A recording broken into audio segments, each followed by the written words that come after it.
Lewis Hamilton's radio. "I can't attack because I've got no fuel, mate." Not just a complaint, but a coded confession. It wasn't just about lifting and coasting. It was about being denied the fight. And in this video, we reveal why Ferrari underfueled him on purpose and who inside the team backed that gamble. Lewis Hamilton's Belgian GP weekend started in chaos, a deleted quali lap for track limits and a P16 start. Ferrari tore up Parc Fermé, switching to a high downforce wing and installing a fresh hybrid unit. The bold move paid off. Hamilton climbed from 17th in the wet, slicing through 5 cars at the start. But the first sign of trouble hit before halfway. Riccardo Adami ordered lift in coast. Hamilton was closing in on Albon, but couldn't attack. "It's hard to get close on the straight," he said. The response? Cold and coded. "We still need the lift and coast," Lewis snapped. "Can I keep pushing or not?" Adami paused, then replied, "Let's stay where we are." He crossed the line 7th, just 7 tenths behind Albon. Team boss Fred Vasseur laughed when asked if it was about the floor or fuel. "You're clever enough to figure it out," he told reporters. But Lewis didn't dodge the truth. "We underfueled for the wing we had," he admitted to Sky. So was it a strategic sacrifice, or a miscalculation that robbed him of P6? The answer lies deeper, in what was said off mic. And in the next part, we reveal who inside Ferrari pushed for the underfuel strategy, and why it left even Adami stunned mid-race. Inside Ferrari, the switch to high downforce wasn't just reactive, it was divisive. Some engineers pushed for a balanced setup, fearing Spa's long straights would punish drag, but a smaller group, reportedly led by an ex-Mercedes performance strategist, argued Hamilton could only shine if he had front-end grip, even if it meant a higher fuel burn. That's where the internal friction started. Ferrari knew a full fuel load would compromise tyre warm-up and slow the early laps, but underfueling for performance meant trusting Hamilton to make gains early, and then defend late. It was a plan that required perfection and silence. The decision split the garage. One source said, "There were raised voices, some didn't want to take the risk on fuel range." But those concerns were overruled just hours before the race, and the result? Hamilton stormed through the field, but by lap 12, he was already lifting and coasting. The engineers knew they'd be exposed if a safety car didn't come. That's why the radio messages were so careful, almost cryptic.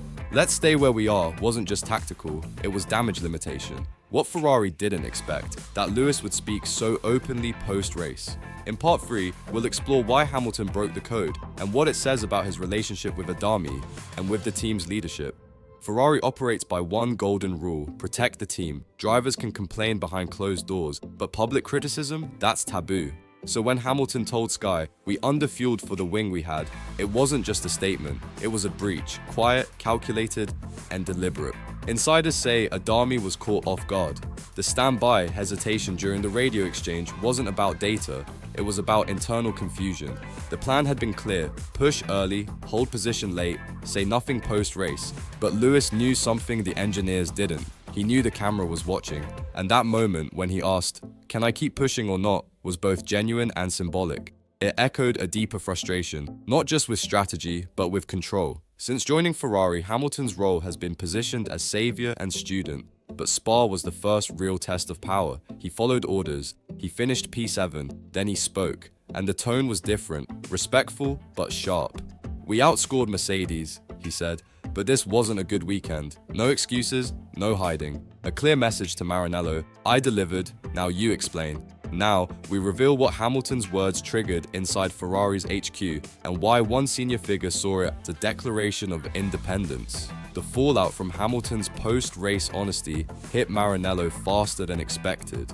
Within hours of the Sky interview airing, a meeting was called, not about strategy, but about optics. One senior engineer reportedly called it a declaration of independence, because Hamilton didn't just reveal the underfuel, he revealed the fracture. At Ferrari, image is sacred, public unity, private dissent. Hamilton broke that balance, and though he didn't name names, insiders knew who he was pointing at. The strategist who pushed for the aggressive fuel model had allies, but not universal support. After Spa, that camp was under fire.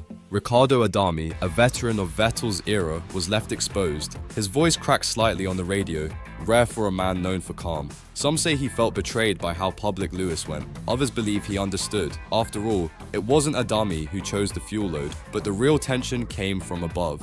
Fred Vassar laughed off the fuel question in front of media. But behind closed doors, the mood was colder. Ferrari's upper circle doesn't like when control slips, and Hamilton's remarks weren't just frustration, they were leverage. Now, we explore how this moment reshaped Hamilton's internal status, and why, for the first time, his influence may be rivaling the technical leadership itself. Before Spa, Lewis Hamilton was adapting, learning Ferrari's processes, trusting their calls, staying within the system. But after the Underfuel incident, something shifted. One team insider described it like this: he stopped being the student, now he's the one asking the questions. Hamilton's post-race comments weren't emotional outbursts, they were strategic signals. By confirming the Underfuel publicly, he exposed a decision Ferrari couldn't justify without admitting internal disagreement, and that forced a reckoning. Suddenly, meetings changed. Engineers began briefing Hamilton earlier, offering options instead of directives. The debriefs turned collaborative. Quietly, Lewis was gaining influence, not by demanding it, but by proving that when he speaks, the paddock listens, and that power can't be ignored. Behind the scenes, there's tension. Ferrari's old guard sees this as disruption.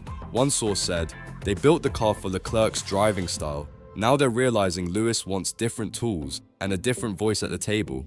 The lift and coast wasn't just about fuel. It became the moment Ferrari realized they couldn't control the narrative anymore.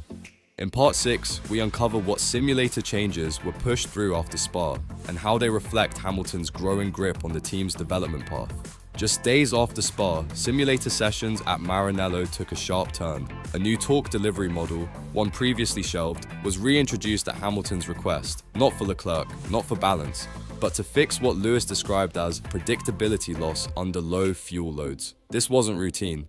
Sources say the request bypassed standard approval channels. One engineer called it non-standard data injection. Another noted Hamilton had brought his old Mercedes sim feedback structure, metrics Ferrari hadn't prioritized. What changed? Trust, or rather, control. After Spa, the Underfuel episode gave Hamilton leverage. His analysis proved correct. He adapted. He delivered. Now, he was setting the agenda, and Ferrari's tech team had to follow. The most symbolic shift? The pedal trace adjustment. Small on paper, but significant. Hamilton wanted earlier throttle predictability out of slow corners, something Ferrari's old setup sacrificed for rear stability. The change went live in the simulator 2 days after Spa, quietly, no press release. Meanwhile, Leclerc remained silent. Internally, his camp raised concerns that the car's balance was drifting, but the engineers weren't listening the same way, not anymore. Now, we dig into this emerging duality, Hamilton versus Leclerc, and ask the uncomfortable question, is Ferrari heading for a civil war of driving philosophies? It's not war, yet, but Ferrari is starting to feel like two teams under one roof. On one side, Hamilton, data-driven, methodical, shaping the car around his vision. On the other, Leclerc, instinctive, aggressive, used to being the reference point. After Spa, that dynamic cracked. Leclerc's silence spoke volumes. He didn't criticize the team publicly, but internally, he questioned the new sim priorities. The updated torque curve, the early throttle modulation, the altered brake bias window, all subtly tilted toward Hamilton's preferences. Engineers once focused on Charles's feedback now seemed preoccupied with validating Lewis's corrections. One Ferrari insider described the mood as tense but polite. There are no arguments, no clashes, but during sim debriefs, questions once aimed at Leclerc are now redirected to Hamilton. And that shift isn't technical, it's symbolic. Charles, once the clear project leader, is watching his influence erode, slowly, quietly, and the team knows it, because Hamilton doesn't need to fight for control. He's earning it. One correction, one overtake, one fuel-limited recovery at a time. Now, we arrive at the edge. Why Spa wasn't just a race, but the beginning of Ferrari's next identity crisis, and how Monza could become the track where silence breaks and sides are finally chosen. Spa exposed Ferrari's split, but Monza could explode it. On paper, it's home turf, national pride, a chance to unify. But inside the team, there's apprehension. Because for the first time since 2019, Ferrari enters Monza with two drivers pulling in opposite directions, not in speed, but in philosophy. Hamilton wants clarity, defined setup paths, predictable behavior under load. His influence now extends to fuel modeling, sim prioritization, and even race day strategy briefs. Leclerc, meanwhile, wants freedom, a car that dances on the edge, not one pinned down by telemetry discipline. And the engineers, they're caught in the middle. Spa taught them that ignoring Hamilton has a cost. but leaning too far risks alienating Charles, and that would fracture the team's long-term core. Monza will be louder than usual. Jesus. Not just the Tifosi, but inside the garage. Every sim run, every strategy tweak, every lift and coast call will be weighed as political currency. And both drivers know it. This isn't about points anymore, it's about control, legacy, direction. Because when the red car rolls out at Monza, it won't just carry two drivers, it will carry the weight of a decision Ferrari hasn't made yet, but can no longer avoid. And the data? It's already picking a side.